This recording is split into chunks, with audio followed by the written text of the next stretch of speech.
here to talk about flood maps on Hilton Head Island. This is Cathie Rasch with REMAX Island Realty, and I'm here with Sherry Mendrick. I'm the floodplain manager for the town of Hilton Head Island. So Sherry, tell me about how this is going to affect people's ability to renovate their homes that were previously below flood. Those homes that were previously below flood were affected by what is called the 50% rule.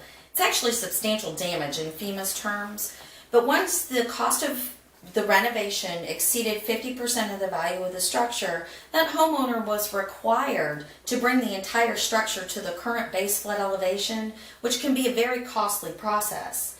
Now for a lot of those residents, if they can start working on the renovation projects, but it might be in their best interest to consider the new maps as they're working through that process, because once the new maps are adopted, they may no longer be affected by that 50% rule because their house is adequately elevated.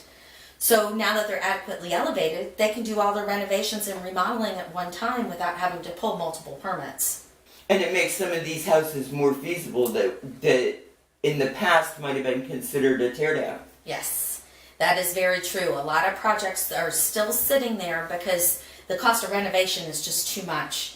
And to bring it up to the current standards, it would result in a tear down. A lot of these structures now, if you can just kind of hold on, might be able to be renovated without having to bring that entire structure to the current elevation.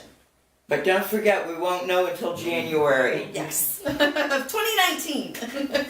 If you would like a property-specific determination, please email me your address and your name, and I will respond to you within 48 to 72 hours with a determination for your property.